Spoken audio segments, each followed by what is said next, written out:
Good evening, everybody. Welcome to the John F. Kennedy Jr. Forum tonight here at the Harvard Kennedy School. I'm Trey Grayson. I'm the director of the Institute of Politics, and one of the things we are very proud of at the John F. Kennedy Jr. Forum here at the Kennedy School is acting in time.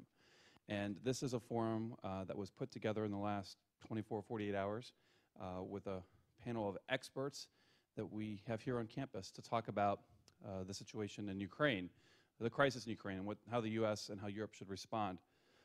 So we're really excited to have everybody here tonight on such short notice and this great panel. We also want to welcome especially the students from the University of Louisville, University of Tennessee Knoxville, and Allegheny College who are gathering on their home campuses to watch this live stream. So welcome to all of you, as well as everybody else watching at home. The students from those universities will have an opportunity to send questions to be asked during Q&A in the forum, and the John F. Kennedy Jr. Forum Committee is going to help get those asked. Now, tonight's panel wouldn't be possible without Harvard Kennedy School professor Nick Burns. He's the professor of the practice of diplomacy, international politics here at the school, and is the director of the Future of Diplomacy Project and the faculty chair for the programs on the Middle East and on India and South Asia. He's on the board of directors of the Belfer Center for Science and International Affairs and is a faculty associate here at the Weatherhead Institute on campus. He served our country for 27 years, including roles as the Undersecretary of State for Political Affairs from 2005 to 2008, U.S. Ambassador to NATO from 2001 to 2005, Ambassador to Greece 1997 to 2000, and the State Department spokesperson from 1995 to 1997, and worked for 5 years on the National Security Council at the White House, where he was Senior Director for Russia, Ukraine, and Eurasia Affairs, and was a Special Assistant to President Clinton and Director of Soviet Affairs in the administration of President George H.W. Bush. Many regard him as the finest diplomat of his generation, and we're really glad to have him with us tonight to moderate the discussion. Professor Burns. Thank you very much. Thank you. Good evening, everybody. Thank you all for being here. This is an important evening because some people think that Vladimir Putin's invasion, which is the correct word, of Crimea, is the most important, most dangerous moment for Europe since the end of the Cold War in 1991. And here at home, a lot of people think it may be the most important foreign policy challenge for President Obama on the national security side. This is a big transformative moment. We've all grown accustomed to the Cold War, the miraculous end of the Cold War, which largely ended peacefully. For a quarter of a century, Europe has been democratic, relatively united, and peaceful in a way that it hadn't been for hundreds of years. And now with this invasion, with a major country in the middle of Europe, Ukraine, a great country in the middle of Europe, now being potentially divided by President Putin and the Russian Federation, there's a serious crisis underway. So we've got to answer the question, what is happening? What is Putin likely to do? And how should we Americans, Europeans, people around the world respond to it? Can this be rolled back? Is it possible even to talk to President Putin? President Obama and Chancellor Merkel do this in a way that might convince him to retreat. Most people don't think that's going to be possible, but we'll inspect all of these questions. And then once we have a conversation with my fellow panelists, we'll turn to you. Let me introduce them to you. We're very pleased that three great experts on this part of the world are with us. To my left, immediate left, is Professor Serhii Plokhii, who is the professor of Ukrainian history at Harvard University. He has most recently written a few books that directly affect this situation. The Cossack Myth, the book came out in 2012. In 2011, Yalta, The Price of Peace. And Serhii is working on a great new book, and we've talked a little about it, the two of us. It's called The Last Days, The Last Empire. The Last Empire. Thank you. The Final Days of the Soviet Union, which is going to appear here in May. There's going to be a book event. At the Harvard bookstore. At the Harvard bookstore on May 2nd. So Serhii is an expert on Ukraine. He understands this long symbiotic relationship between the Ukrainian and Russian peoples, and we're going to ask him about that. To his left is our friend Eugene B. Kogan. Eugene is a Stanton Nuclear Security Postdoctoral Fellow here at the Kennedy School and the Belfer Center. He's a recent PhD graduate of Brandeis University. He's an expert on nuclear negotiations. His PhD dissertation was on Cold War nuclear bargaining. He is uniquely placed to help us understand the Russian Putin mentality. He lives the first half of his life as a Russian citizen in Russia, He is an American citizen now and has lived the remainder of his life until now in the United States of America. And he understands, I think, maybe what is motivating President Putin. We'll talk to him about that. And finally, to his left, our good friend, Brigadier General Kevin Ryan. Kevin's the director of the Defense and Intelligence Project here at the Kennedy School at the Belfer Center. He's a career officer, United States Army. He was our defense attaché in Russia at the embassy in Moscow. He was chief of staff of the Space and Missile Defense Command. And he runs the ELBA project, the ELBA group project here. That brings together retired Russian and retired American generals, officers, to see if there's common ground between our two militaries. And we'll talk to Kevin about what could be done to try to mitigate some of the worst aspects of this invasion. So with that as prologue, and now having been introduced to these panelists, let me ask each of them a question. And then let's go forward to see what the United States and Europe can do to respond. But I think before we go forward, we've got to take at least one step back, because this crisis is really about the Ukrainian people and the Russian people, the Ukrainian government and the Russian government. And Serhii is the best person I can think of to answer the question. Tell us about the complex ethnic, linguistic, social, cultural, political relationship going all the way back to Kiev and Rus 1,000 years ago between the Russians and Ukrainians. Is this part of, in 2 minutes or less, Professor, do you see this as the fundamental problem here, that the Russians and Ukrainians have not yet straightened out whether they can be two independent states, maybe with different orientations, but living in the same geographical space? Well, this is impossible to ask, of course. I teach a number of courses trying to deal with these different aspects of the puzzle. But indeed, Ukrainians and Russians, and Belarusians for that matter, go back in history to the state, medieval state, that was called Kievan Rus. And this is something that we hear a lot about, that in terms of commonality, in terms of commonality of roots, culture. And President Putin last September stated that he believes personally that Russians and Ukrainians are the same people, which of course raises the question how you can then send troops to protect Russians against someone who is the part of your people and your nation. What receives less attention is that through its history, most of its history up until 17th century, Ukraine was part of the political bodies that were other than Russia. So it is in mid-17th century that Russia starts its movement westward with incorporating part of Ukraine near Kiev, around Kiev. The irony is that 300 years later, in 1954, in commemoration of that historic event of Russia starting to take over Ukrainian territories, then First Secretary of the Communist Party of the Soviet Union, Nikita Khrushchev, helps to orchestrate the decision according to which Crimea, that was part before that of Russian Federation and settled by Crimean Tatars, Russians, and Ukrainians, was transferred to Ukraine. That was 60 years ago. And some in today's Russia saying, okay, we are now back, we want to take back the gift, that something strange happened there to Mr. Khrushchev. Well, the reality was geographic, first of all. Crimea is a peninsula that is linked to the mainland through the Ukrainian territory.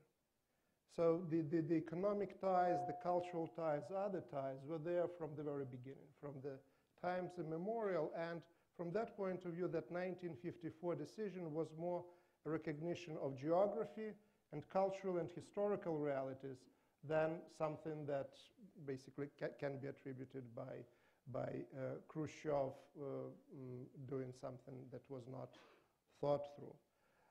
Today, Crimea appeared in the center of the Russian-Ukrainian tensions. And it is interesting that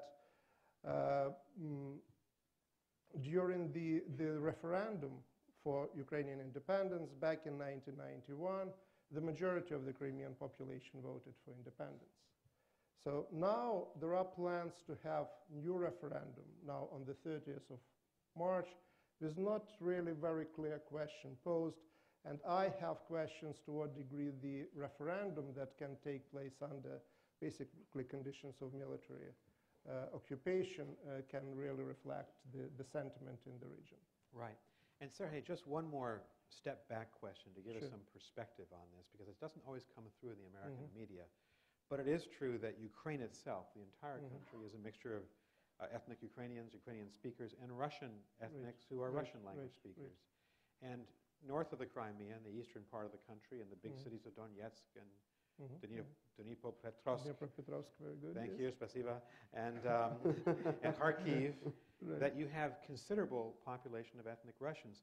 This plays into the future of this struggle, because if some of those ethnic Russian communities ask President Putin to protect them from this new Ukrainian state, that could be a pretext for further Russian military advances into Ukraine. Tell us about that. Well, what we have today in terms of the ethnic composition of Ukraine, I'll start with the Crimea. We have there approximately 60% of the population, which is ethnic Russian, 25% Ukrainians, and the rest would be Tatars and also representatives of other nationalities. But this is the only region where ethnic Russians are the majority.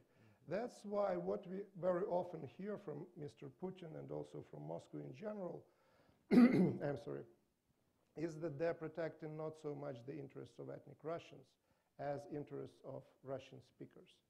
And this is additional layer of complexity when you look at the Russian language and Russian culture and how they function in Ukraine. It is a mistake that quite often is made, this equating language with identity and language with ethnicity. And this is not always the case. We have a significant, or they have in Ukraine, significant percentage of Ukrainians who are Russian speakers and feel themselves to be patriotic Ukrainians. Today you see this people going on the streets with the signs, Mr. Putin, I am Russian, I don't need your protection. And this is also in places like Donetsk or Dnipropetrovsk. So it is an issue, but again, the question is to understand all these nuances and lack of direct connect between language and ethnic and national identity. And in fact, just to play off Serhii's point, in the Security Council debate yesterday in New York, and it was a very bitter debate between Vitaly Churkin, the Russian ambassador, and Samantha Power, the American ambassador, the Ukrainian ambassador said to Churkin, he said, I'm a Russian language speaker. I don't need Russia's protection to be free in my country. A very dramatic moment. Eugene, you studied the Cold War. In fact, your dissertation is about Cold War nuclear negotiations. A lot of people, I guess the glib, simplistic press commentary would be to say, back to the future, back to the Cold War. We're not going back to the Cold War, but some of the Cold War passions have been released in this crisis. And I wonder if you could talk about what you think Putin's strategic goal here, not his tactical goal of troops in Crimea, what is he trying to achieve by going across the border in the 21st century of another nation state, taking all the international heat from that? What's in it for him? What's his plan? Absolutely. I mean, it's I've thought about this issue from several different perspectives, and it seems to me Putin obviously has a strategic objective, but also a domestic objective. And I want to talk about first the strategic objective, which is not allow Ukraine to go without a fight. To aim to veer westward, to orient itself with the European Union. Exactly, yeah. Exactly. I think it's a significant priority for Putin to send a signal to other states in the near abroad that this is a policy of a strong country that is back, right? I mean, this was the purpose of the Sochi Olympics. Right, Russia is back. The strategic rationale, however, I think is complemented by a distinctive domestic rationale. And I got this sense from reading today's interview, very interesting, extensive interview that he gave to the press, that I commend to all of you. And Putin, of course, has, well, a distinctive use of language. He is known for being memorable. I'm trying to be diplomatic here. You're succeeding. And as I was reading it, I was struck how several times he came back to the idea that what is happening in Ukraine is, and he used several different words for it, anarchy, chaos, lawlessness. And this reminded me of these are the words that Putin still uses and the Russian government still uses to describe the 90s, the Yeltsin years. This was, they call it bespredel, which literally means no rules, kind of Hobbesian kind of world. So I think the domestic rationale for this action is not only, the logic is, not only will we not let Ukraine go without a fight, but it is as well, we will not let Ukraine go like this. We will not let this kind of banditry, as he calls them, take over. And in my opinion, it's a shot across the bow to the domestic audience in Russia. Because in Russia, Putin also has demonstrations with which he deals robustly and decisively. And again, I am being careful with my language here. So I think there is a kind of a psychological aspect to the way he's dealing with this, not just strategic. These are actions by a leader who believes himself to be a strong leader and a strong person. And of course, we're all familiar with the PR campaign with which he approaches his public image. But there was something that struck me in what he said about the revolutionaries in Ukraine. He said in the Russian newspaper, this is the Российская газета, the mouthpiece of the Kremlin, essentially. It said that the president was angry as he was saying they wanted to humiliate Yanukovych, but they overreached. They want to show force, and they overreached. He's clearly angry about this and hurt.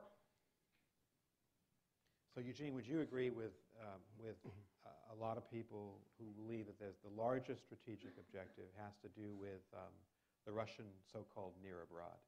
That after the disintegration of the Soviet Union in December '91, of course, eventually NATO and the European Union filled the space in Central Europe. NATO took in 10 of those former Warsaw Pact countries, 3 former republics of the Soviet Union, Estonia, Latvia, Lithuania. There were certain countries that were left behind that didn't get admitted to the EU and NATO: Armenia, Georgia, Moldova, Ukraine. And it's Putin's strategic intention, keep them, I won't say as vassal states of Russia, but in the Russian orbit, influenced by Moscow, not influenced by Brussels or Washington. Is that the big strategic leap that he's taking here? Is that why he's making this statement by invading Ukraine? Well, I think it's certainly part of it. I mean, not letting Ukraine go without a fight certainly sends a signal that we're not just, you can't just pick us apart. And it's no accident that in his statement again, he pointedly says people fighting in Kiev were trained, among other places, in Lithuania and in Poland. And it is no accident that, and you mentioned the debate at the United Nations, I actually printed this out. The Lithuanian ambassador to the United Nations said very pointedly, this resurrects the memory of the darkest pages of the 20th century. And of course, and the French ambassador said no less pointedly, and for me this was particularly poignant. He said he was hearing the voice of the past. He says, I was 15 years old in 1968 when Soviet forces entered Czechoslovakia with the same justification of protecting the Russian population. It is propaganda that denies reality. And of course, for me, it was particularly poignant because I came to this country when I was 15. So it does, the echoes of the Cold War you can certainly hear. Thank you. Kevin, let's bring you into this.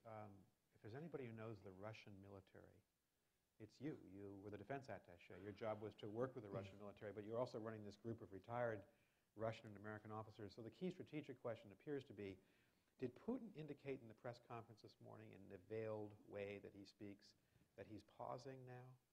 He's pausing in Crimea, that he's not yet ready to extend Russian military influence into eastern Ukraine, and that maybe he's waiting for events, because there is a lot of criticism of it internationally. Is that how you read him? And tell us how you think Russian military officers would appreciate this situation. So I think you've picked up on a message from today. I'm not sure if it's a pause or not, but it's definitely a point in which he's casting doubt on the story that we thought was unfolding in Crimea. He's saying, for example, that he has not introduced any troops into Crimea, and that these troops that you're seeing on television were already there as part of the Black Sea. I know you're shaking your head, and the saying that always is in the back of my head is that the first report from the front is always wrong. When you hear from the initial reports that there were Russians coming across the border, could that have been wrong? Could it have been a mistake by the journalists there, what they were seeing? I don't know. Up until the time when Putin claimed that in a press conference that there were no Russian troops sent in, I was convinced that they had been, based on what I had seen and what I had been able to see just on television and here or there. I think if I had to bet today, I would still bet that he did introduce troops. But it's a pretty brazen statement for a head of state to say when you've got the places crawling with CNN and BBC reporters. That's one thing. He's trying to confuse the situation. He's trying to deflate, in some ways, the situation by saying that we didn't introduce troops. What's the panic? I'm not here to annex Crimea. Don't panic. And he casts create a little doubt amongst the Western allies and Ukraine. I don't think the Ukrainians have any doubt, but maybe doubt by people who are only seeing this through television. So, yeah, you picked up on a very important thing there. In terms of the military is, the Russian military is very professional. In a lot of ways, they're like any other military around the world. Most other militaries, they are subordinated to a civilian leadership. In this case, that's true. I think it's been in the history of Russia that they would be this way, whether it was to the Communist Party initially or today to Putin himself. So they're taking their orders, clearly. The numbers are low enough that this is probably either hand-picked troops or troops that the Russians think they can rely on to do what they're told there and to do what is necessary. Professional troops in place. I'm surprised to some degree that we haven't had a shot fired. Putin in his press conference today said not a shot fired. He's essentially correct, but this is a tinderbox, and there are a lot of matches standing up right now that could be lit at any moment. So in terms of the military, I think we have a situation in Crimea right now which is very explosive. It could go south very quickly. Fortunately, it has not yet. Let me ask you a follow-up question, Kevin. President Obama has said that this is an outright violation of the United Nations Charter, of the Helsinki Final Act, and of the Budapest Declaration of December 1994 that President Clinton and President Yeltsin signed to guarantee the territorial integrity of Ukraine when they gave up their nuclear weapons. There's going to be a political response, an economic response. I think that the United States and Europe have made the right decision to say there will be no military response. We are not going to put NATO troops up on the Romanian-Ukrainian border or the Polish-Ukrainian border. That would be catastrophic, potentially, between nuclear weapons powers. And as President Bush decided in 2008 during the Georgia invasion, we will not react militarily. That's the right decision. Yeah, absolutely. You know, we spent the last 24 years in NATO telling the Russians that NATO was not a threat to them, that NATO was not here to confront the Russians. And today we see that those claims were all true, that NATO cannot confront the Russians today, cannot threaten the Russians today. Whatever they've done in Crimea, they've gotten away with, whether it's just to be, as Putin claimed today, just to be there protecting the Russian language speakers, or to annex Crimea. It's essentially, I say they've gotten away with it. Militarily, they've gotten away with it. There's no solution coming from the Pentagon for this. Because over those 24 years, we've reduced the readiness, we've reduced the numbers. There are 2 brigades of U.S. combat forces in Europe today. In the United States, because of wars... How many people is that, 2 brigades? Each brigade is maybe about 4,000 people. So that's it? That's it. And not all 4,000 of those guys and gals are running to the line with a rifle. Although we have substantial air power. We have substantial air power. Yeah. But you don't want to commit the Air Force unless it's going to be a shooting war. Right. You can maneuver, you can do some of the things that people have thought about, maybe rejected, but thought about moving troops and increasing alert and so on. But I agree that's I think, a little foolhardy right now, because everybody knows that it's not backed up really by anything. And within the United States, our own homeland here, we really, because of sequestration last year, we missed an entire year of training. So the military forces back here are not ready. All the brigades and divisions here, there's only 1 or 2 that are deployable. So we're not in a position to do anything. The military option is off the table, not only because it's the smart thing to do, it's the only thing we have to do. Right. And we don't want to take the chance that there could be some kind of minor clash that would produce a bigger confrontation between 2 nuclear weapons powers. So we're taking the high road, as it were, and President Obama's been saying there's only going to be a political and economic response to this. Let's talk about that in 3 pieces. As I see the President and the European leadership, they're saying 3 things. 1, there has to be an economic cost to Russia for what it's done. And so they're debating whether or not there should be moderate sanctions or heavier financial sanctions, debating whether to boycott the G8 summit in Sochi, which I think they will do, whether we should expel Russia from the G8. That's the economic basket. Second are all the measures being taken to support Ukraine, from the economic support to the political support. And third, we're going to see NATO meet and reaffirm its collective defense of its current members. This is not, we have no security commitment to Ukraine on a legal basis in NATO, but we do have a legal security commitment to Estonia, Latvia, Lithuania, Poland, Romania, Bulgaria. So on that score, gentlemen, and let me ask the 2 of you, then I'll come back to Serhii, should the United States go back to a missile defense proposal for our allies, Poland and the Czech Republic? And should we reinforce the NATO air policing in the Baltic states to show Putin that he really can't go very far in Europe, because NATO does protect 26 European allies? Would you both favor that? So I'll answer first. I favor it. I favor not only doing it because of what it shows, but doing it because as a manifestation of what you just suggested is a complete rethink of our relationship with Russia vis-a-vis NATO. We've been trying to be partners and colleagues and allies, or whatever you want to call it, for the last 24 years. Meanwhile, the Russians have been balancing and deterring that. They've never abandoned those. They saw the relationship in that way. We saw it in a different way. They were right. We were wrong, because they did not give up that attitude. So now, and we've tried it, and in the face of what's happened here, I think we need to think about how are we going to balance and deter Russia.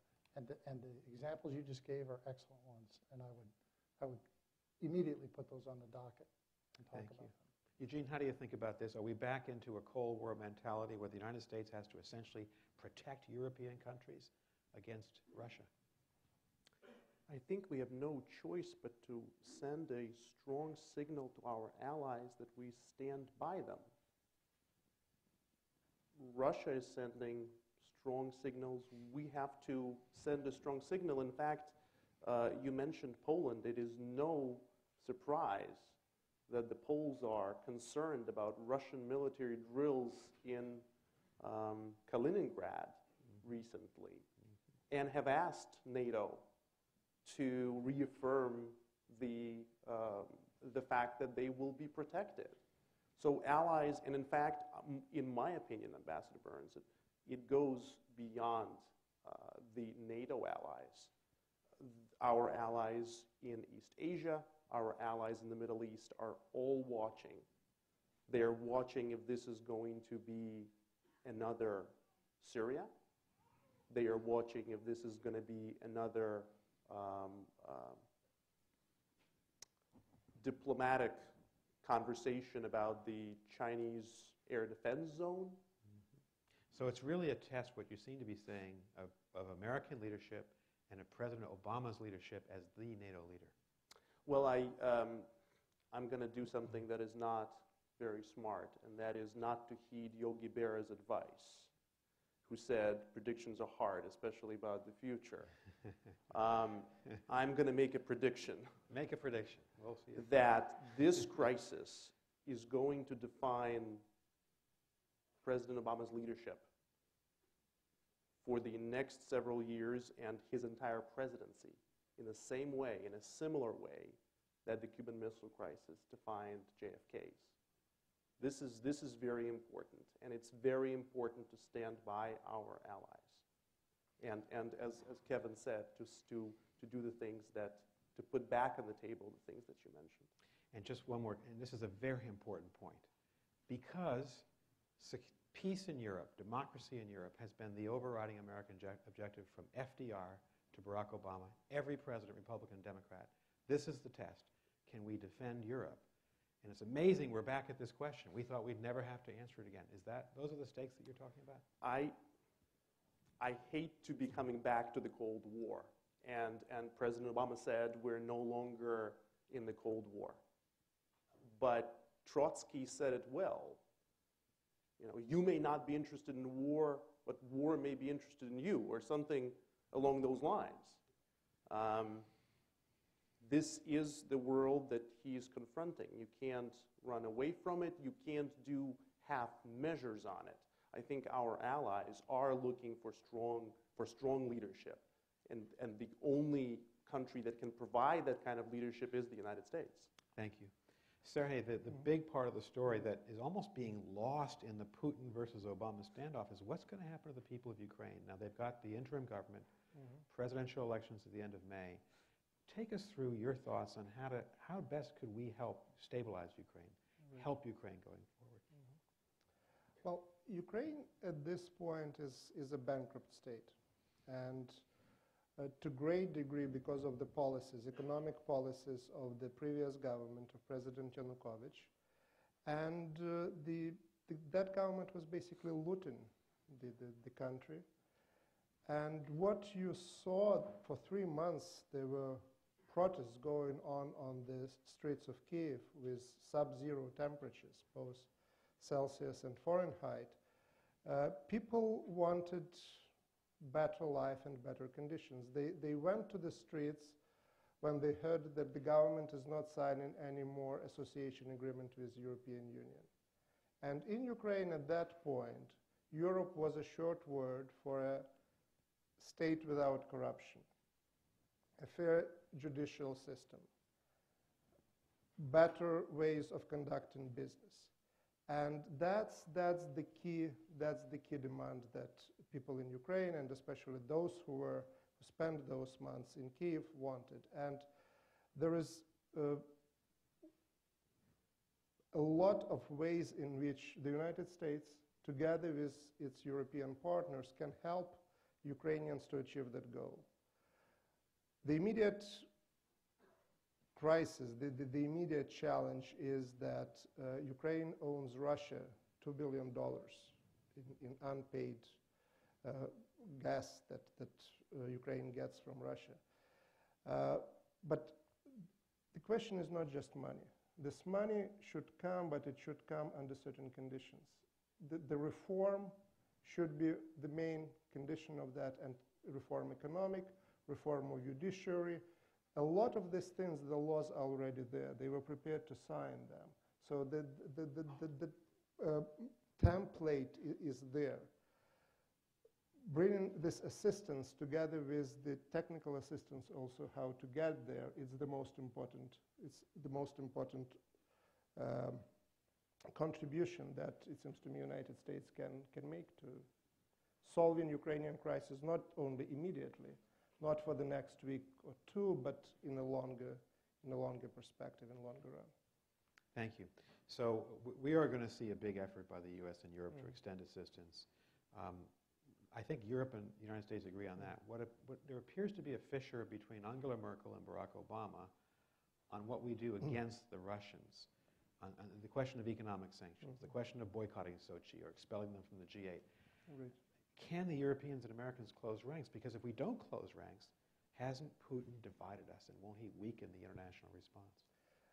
Absolutely. What certainly influenced President Putin's behavior, or at least in my opinion, is that this time around there was this common front between EU and United States in terms of trying to stop the aggression into Ukraine, and it worked.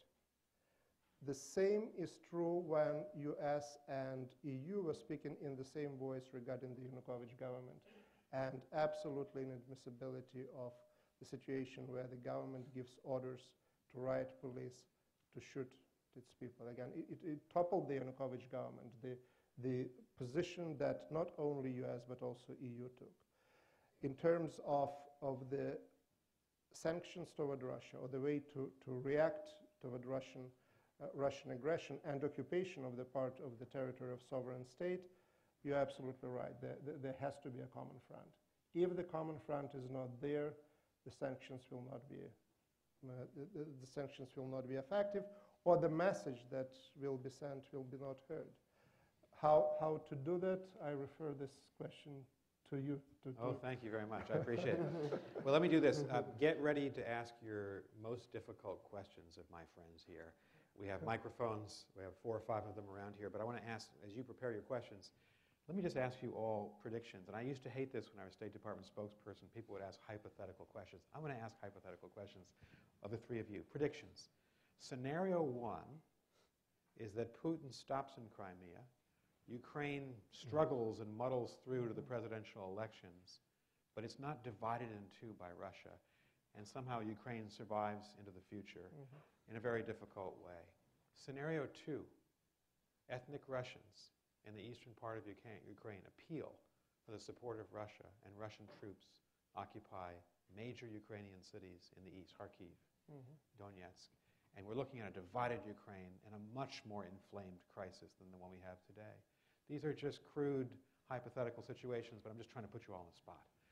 So maybe, Kevin, we'll go to, where do you see this heading? Number one, because I don't think Putin wants to give up Crimea in whatever. He'll stay in Crimea. Yeah. Well, he will facilitate the Crimean vote at the end of this month to establish whatever their relationship is. Boy, that's a diplomatic word. You mean he's going to...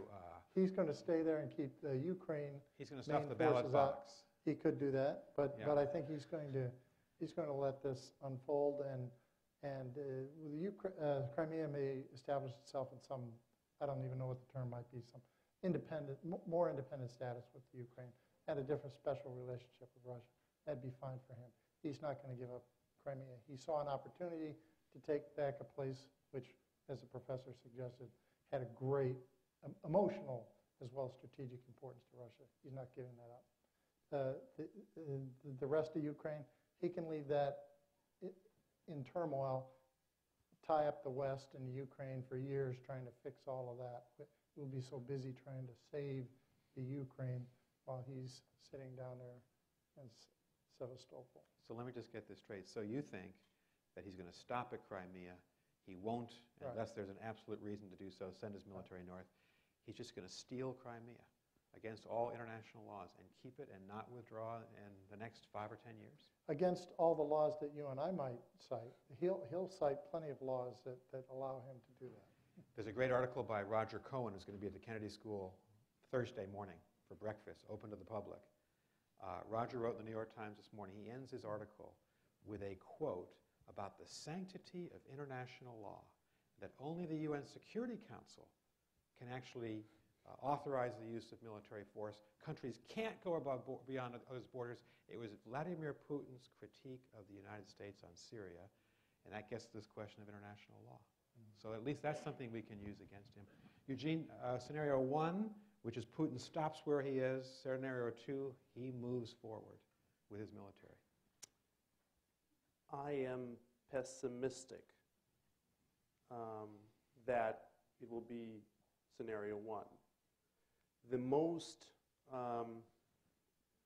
disconcerting, the most intriguing, the most ominous statement in his press conference, in President Putin's press conference, today's press conference, was where he said, we already have the demand by the duly elected President Yanukovych to come and get involved further. And he says, if the people will demand it, we will do it. It's an action of last resort, of course, but it's a kind of thing where we have everything in terms of legitimate, and he says, and it will be legitimate. In fact, it sounded eerily like Nixon when he said, if I use force, it will be legitimate, because I used it. He, in fact, in the press conference twice, essentially verbatim, quoted US presidents. One on Nixon, one Bush. He says, the United States does this. You make a decision in Morgenthau type of way. He didn't invoke Morgenthau, but essentially he says you figure out what your national interests are, you do what you want, and then you say you're either with us or, guess what, you're against us. You're referring to Hans Morgenthau. Hans Morgenthau. Yeah. And of course, he was quoting George W. Bush on after 9/11. So that was very intriguing, that statement that it will be legitimate if we have to do it, and we have the groundwork laid for it. I know that Professor Plokhi's students are here today, and some of my students are here, and you might want to Google the Kremlin website, the Kremlin's English language readout of Putin's phone call with President Obama on Saturday, and then Google the White House website and read the White House version. It's fascinating. They're completely different conversations. But the key point is Eugene's point, where President Putin, in the English language translation that the Kremlin put out, said, and I think they repeated twice, I reserve the right to protect ethnic Russians where they are in Ukraine, not just in Crimea. So I thought that was fascinating. Serhii, your prediction? Well, scenario number 1 for now. That's a safe prediction. Putin is in the Crimea not primarily because he is interested in the Crimea. He is in the Crimea because he is interested in not allowing Ukraine to drift further to the west. And my prediction is that there will be the referendum. The question that is now presented for people to vote on is not on the integration into Russia of the Crimea, but on the creation of a Crimean statehood. So his vision is that Crimea de facto will be under Russian control, but de jure will be part of Ukraine. And by influencing events in the Crimea, he will try to influence the government in Kiev. So that's in terms of the more or less medium-term or short-term perspective, what will happen in 3 months, 4 months, 5 months. I thank God every day that I am a historian, and I can explain everything that happened in history, but I can't really predict much. So, but short-term and medium-term scenario, he'll stay in the Crimea. We're going to go to questions. There are microphones here, here, here, and here. But just before, I'm going to call on you first. We ask you questions. I have to ask a follow-up to Eugene, to Professor Plokhi's last question. Is Putin signaling not just to the Ukrainians, but to the Moldovans, Georgians, and Armenians, you're never leaving our orbit. This is what I do when countries get out of our orbit. Is that what he's essentially saying? Serhii? Yeah, unfortunately, Professor, I think he has. So that's the hard one. This is a question for me. Yeah. Absolutely. Absolutely, this is a signal that is sent far beyond Crimea and far beyond Ukraine. And this is a signal that was I'm pretty sure, understood in that, exactly in that way. So from that point of view, the position that the West is taking now is extremely important, because we are not in a situation of monologue where only Mr. Putin is speaking. We hear now a loud voice of President Obama, of Western leaders, and again, there is exchange of messages, and people in those countries, they listen to both speakers. Thank you very much. Let's go here, and just a word on questions. If you could just identify yourself, if you're a student or if you're not a student, and just, we appreciate questions, especially those that end with a question mark. Thank you. Thanks. I'm Ned Reinhardt from the Fellows Program here. And I didn't hear anybody talk about the recent energy deal 2 to 3 months ago that went awry over there, where Ukraine wanted to set up an energy deal. Looked like the European Union had a deal, and then Russia sweetened a deal with a $15 billion loan to help them avoid default. And then the deal seemed to come apart, and really for no good reason. So there was Russia was upset about that. And then the people in Russia or in Crimea, the Russian majority in Crimea, do they feel like they've been overthrown in some way, that the leaders they elected are now out? And if this vote that General Ryan talked about, if this does go through and Eastern Ukraine does decide to secede, which isn't this really just part of a global trend in ethno-nationalism? Indeed, the Soviet Union... That's it. That's a great 4-part question. And Serhii, would you like to? What we saw during the last half of the previous year, 2013, Ukraine was preparing to sign association agreement with European Union, which included economic part and creation of a free trade zone, or at least elements of that. And that was something that Russia tried to preclude. So in August of 2013, they started to introduce sanctions, trade sanctions, and to close Russian markets to some of Ukrainian products. And the message that was given to the government of Ukraine was that you can't be both part of the association agreement with Europe and continue trade relations with us the way how it was. You have to choose, and basically we'll help you to make the right choice. And the way how the leverage that was used, apart from closing Russian markets, was also a $15 billion loan.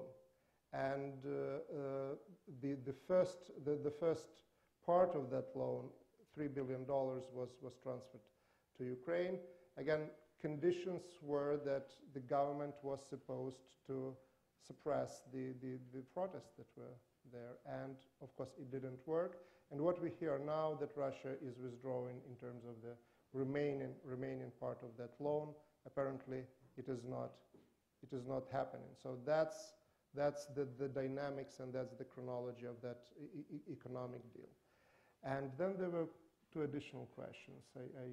The second part was I said if the vote goes through for Eastern Ukraine to secede, then isn't that consistent with the global trend in ethno-nationalism, where the Soviet Union, Czechoslovakia, and Yugoslavia, they broke up into 24 countries. Scotland's voting on secession later this year.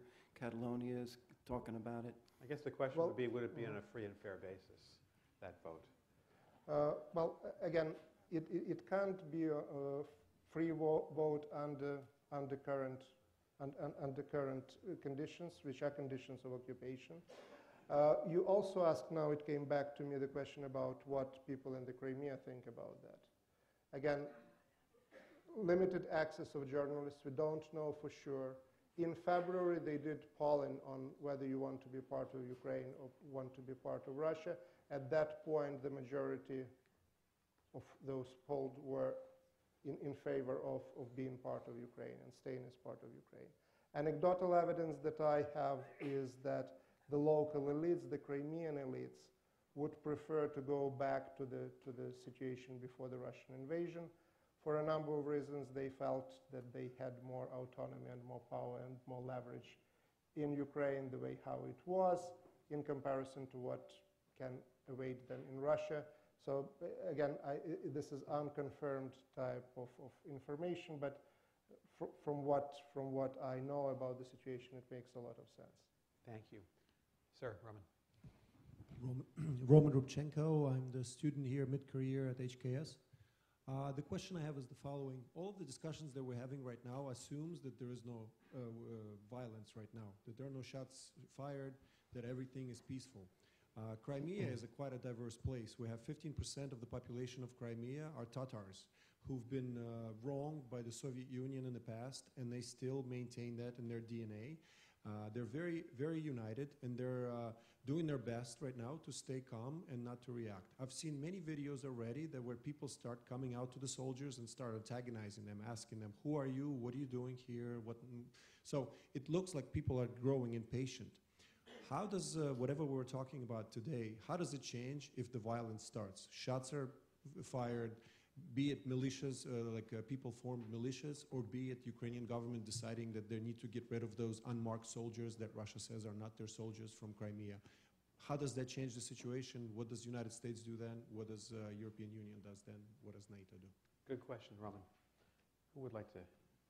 I can tell you that from my perspective, if I was back in the Pentagon in the tank, a room, special room in the Pentagon where the chiefs of the staff huddle and advise the secretary or even the president sometimes, and they were planning for such a contingency or they were reacting to that, the first thing they would say is that just as we told you last week, Mr. President or Mr. Secretary, our options are very limited for a direct military assistance into the Crimea.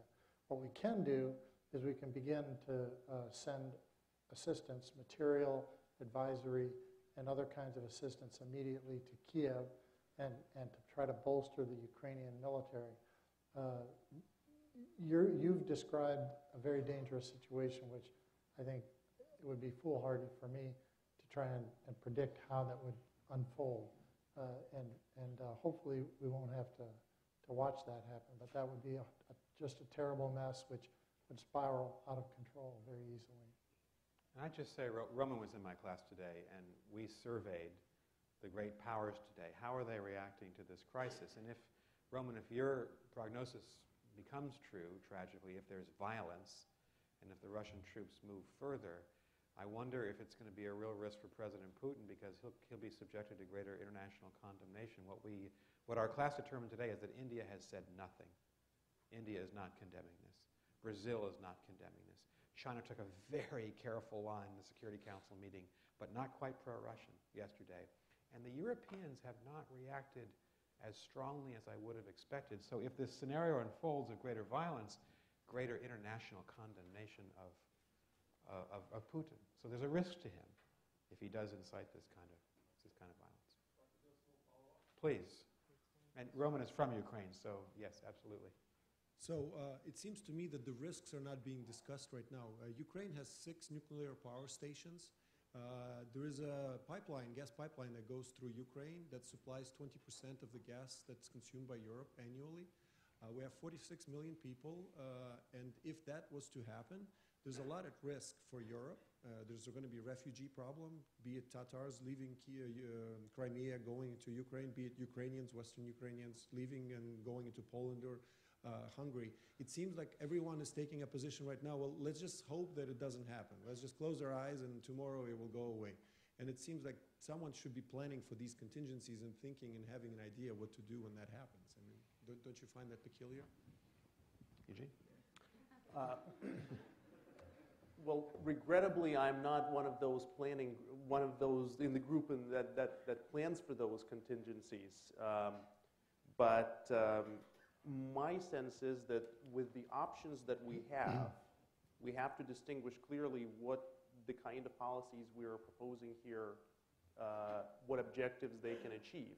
We're engaging here in coercive negotiations with the Russians. We're trying to persuade them to go back on what they have done. In my opinion, and I agree with both Professor and Kevin, that they will not give back Crimea, at least not at the costs that we're imposing now. We said we will not go to G8. Lavrov said, and Putin as well. Russian Foreign Minister Sergei Lavrov and President Putin just said very bluntly, well, don't come. You don't want to come, don't come. In fact, Lavrov says in the recent interview, the West seems to believe that the chairmanship of the G8 is some sort of a privilege. He says it's not a privilege, it's work. And in fact, you can expect Russia to be, if you will, counter-coercing. You can expect Russia to go back and say, we're going to impose costs on you for trying to force us. And Putin has already said, if you want to destabilize the relationships you have established with us on international peace and security and international economic governance, go ahead. This will hurt you as much as it will hurt us. So we have limited options. Thank you. Yes, please. Hello, my name is Wright. I'm a freshman at the college. And so a few weeks ago, before the crisis kind of just reached its current point, the American ambassador to Russia, Michael McFaul, left that position. So I'm sure he's either really happy or really sad that he did so. What I'm wondering is, how does the lack of the specific ambassador who both has the appointment of the president but also the personal contacts or expertise with the country, how does that lack impact the United States' ability to communicate with the Russians and to shape policy going forward? Well, it's not ideal. I'll just, if you don't mind, answer this question. It's not ideal that Mike McFaul is back at Stanford as of last week. We don't have an ambassador there now, but we have a chargé d'affaires. So we have a senior career diplomat who's in charge of the embassy, and they're people who are Russian language speakers, experts in the country, and so the embassy is in good hands. But I think that the diplomacy is happening at a very high level. President Obama and President Putin have talked a couple of times in the last week. Secretary Kerry and Minister Lavrov may meet tomorrow. Secretary Kerry, I think, is en route to Paris from Kiev. And so Secretary Kerry has been a very energetic Secretary of State. He's going to take control, I think, of the daily communications. And it has to be at his level, because these are very tough talks, and it's got to be done at the cabinet level, and Secretary Kerry is clearly up to this challenge. It's a very good question. Thank you. If I can add historical moment to that. In 1991, during the coup in Moscow, the situation was the same. There was no American ambassador at that time in Moscow. Again, I don't think it affected much what was going on there, but it is an interesting coincidence. I don't know. I see a trend now. I see a trend. Okay. Not there. Yes, please. Hi, my name is Max. I'm a member of the John F. Kennedy Forum Junior Committee, and I want to ask a question about what the U.S. basically can do to impact and to influence this situation. You mentioned the issue of Russia and how sort of deteriorating international institutions like the G8 would have an impact on the United States as much as it would on Russia. And there have been some commentators in the media who have said that maybe the United States should put sanctions on Russia similar to the ones we have on Iran. So my question is, A, realistically, what is the chance that we're going to do that? But B, not only what impact would those sort of sanctions have on Russia, but what do you think the blowback would be to the United States? Very good question. Tough question. Who would like to handle that question, gentlemen? I can only say that today they announced that, was it today or yesterday, they announced that military-to-military cooperation and activities have been suspended. That is that's an important sign, but I don't think there's a huge blowback to the United States or to Russia because of that. And we've done that twice before in the Cold War, once when Russia invaded Georgia, and it was done too after Bosnia and when NATO was operating in the Balkans. So, you know, in that regard, I don't see a big blowback from that, but that's a very specific example. This is a very important question. I guess I'd say that you're not going to see that kind of vociferous sanctions effort from Europe. And the Germans are clearly signaling they don't want to go there. But President Obama is going to be under enormous pressure in the United States. This is, after all, an election year. And you've seen all of our senators and congressmen out talking in very tough terms about sanctions. So I think that Congress is going to look at the Magnitsky sanctions, the second chapter of them, that would impose personal sanctions on certain Russian officials and individuals. But the bigger question you ask is, we could hurt Russia financially if we impose financial sanctions through the Treasury Department. But there is going to be an effect on us. For instance, you know, ExxonMobil is just about to go forward with one of the largest contracts ever, energy contracts in Russia. There'll be an impact on the American economy, and the president's going to have to weigh the comparative advantage of that step. So it's a very good public policy question. Could I just add? Yes, please, Gene. I completely agree with what Ambassador Burns has just said, but I think it's important for the United States citizens, like yourself, like all of us, to keep our expectations real, because while we can hurt Russia, I personally, and I don't know if you would agree, I am skeptical that it'll actually force them to make any significant changes to their position. Yeah. But we are certainly in a position to inflict some serious costs. Yeah. We've effectively, through the financial sanctions against Iran and the oil and gas sanctions, decoupled Iran from the international financial system. There is not going to be support globally to do that to Russia. It just won't happen. Yes? A question for the general and for anyone else who's interested. How should this affect what we now do with the defense budget and how we allocate our defense resources in light of Secretary Hagel's talking about making changes and cuts? You had mentioned sequestration, and frankly, some of the things you said about our readiness are really scary.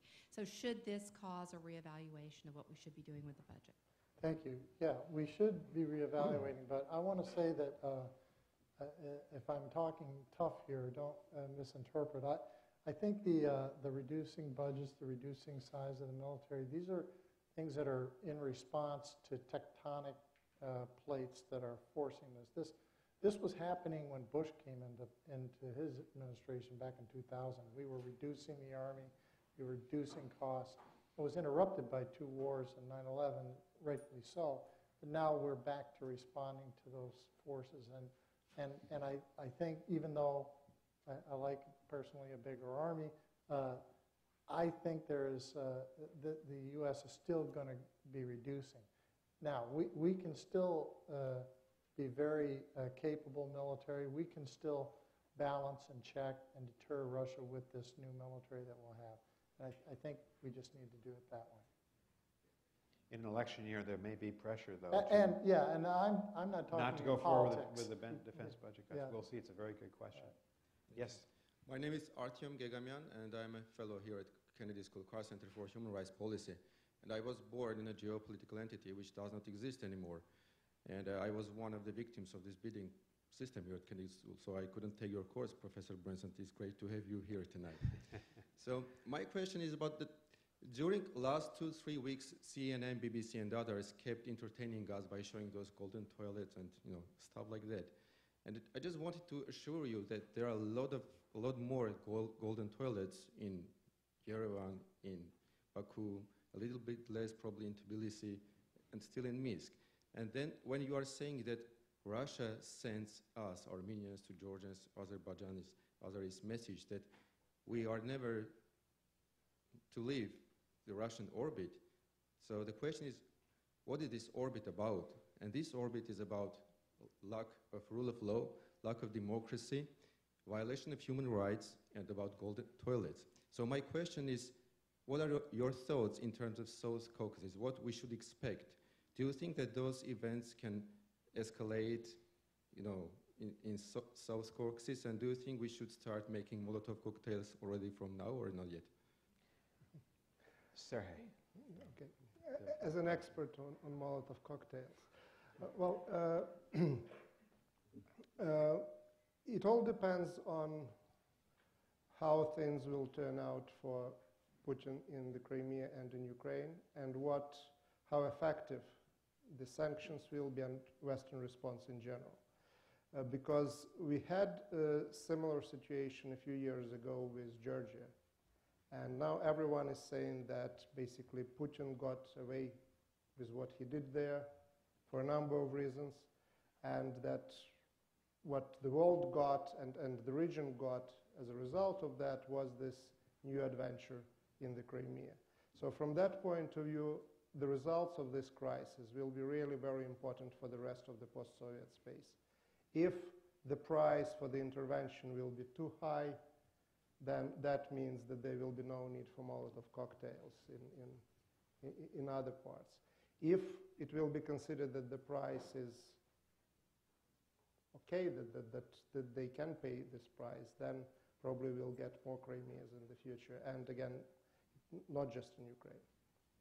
Thank you. Kevin? I just want to add, thanks for putting a human face on the situation in the Caucasus and reminding us that the people in those places are going to have a vote on this too, how it comes out. It won't just be about things that we study here at the school.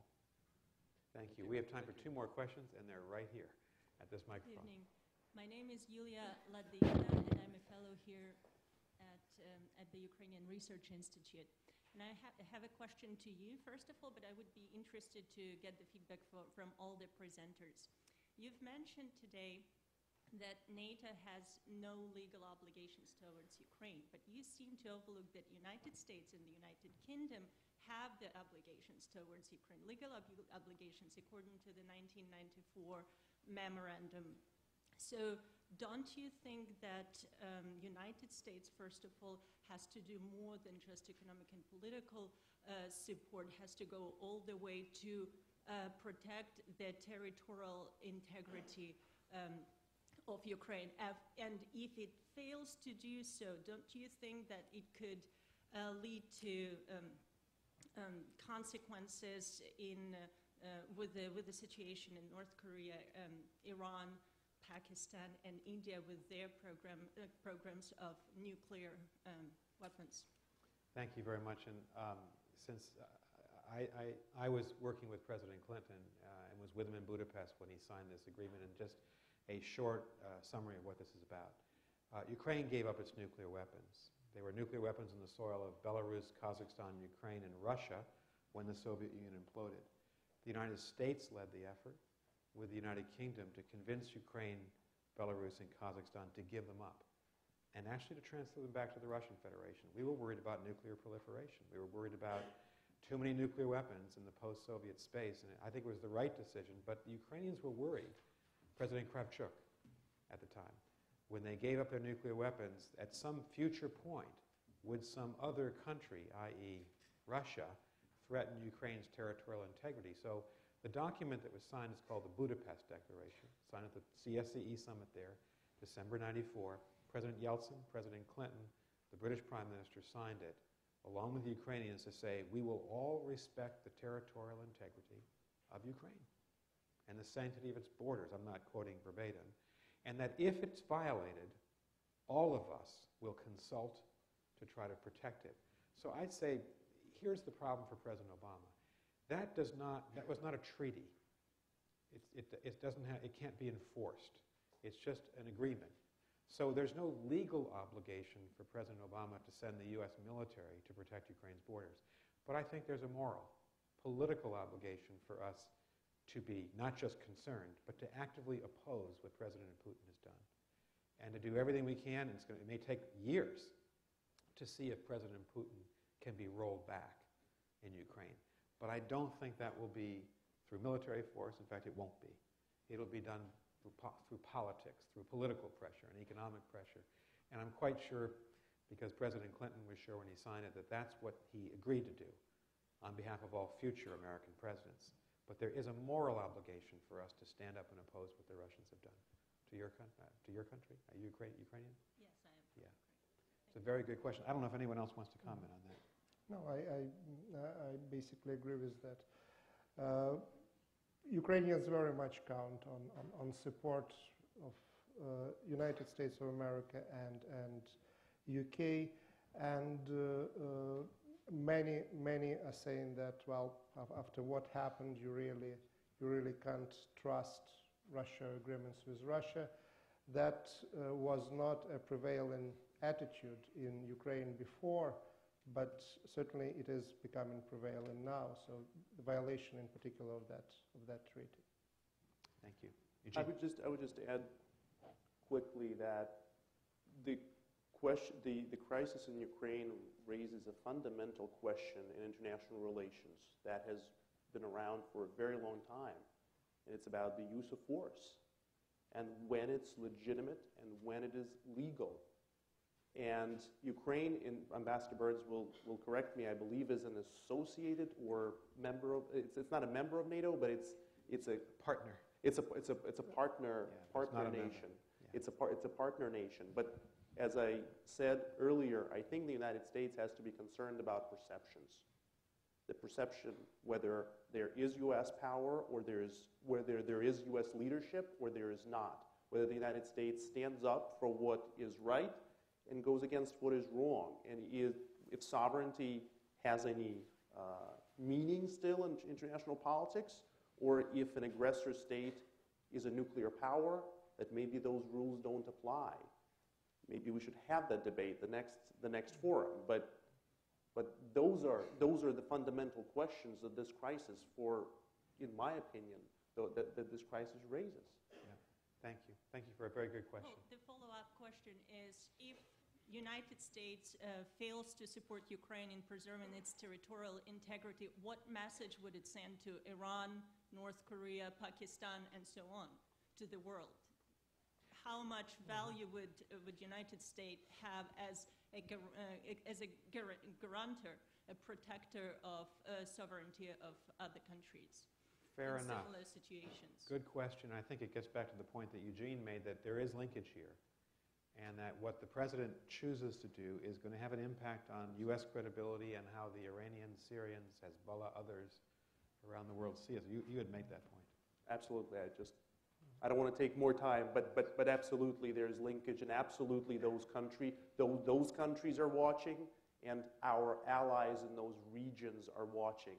I mean, the Saudis are watching, the Japanese are watching, the South Koreans are watching, the Turks are watching right across the... So, thank you. Absolutely. Thank you very much. Thank you very much. Thank you for your questions. You have the last question. Hi, my name is Ales. I'm from MIT. I'm a graduate student here, and I have another type of question.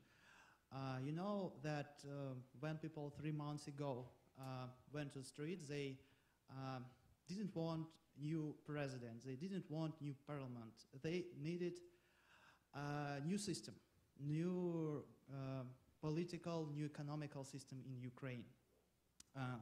Now we have the situation when president escaped, and but parliament has the same is the same, and many people in governmental link are the same. So the question is: are United States and European Union ready to help Ukrainians to fight with corruption, to make system clear, for example, to help create position for Ukrainian students educated in other countries, to take this position for clear governmental management in future of Ukraine? Thank you. Serhii. Yes. Well, in terms of the parliament remaining the same, there are questions raised, and there are voices saying that after the presidential elections, there should be new elections, early elections for the parliament as well. The problem is that parliament stayed as the only legitimate, fully legitimate body of government in Ukraine.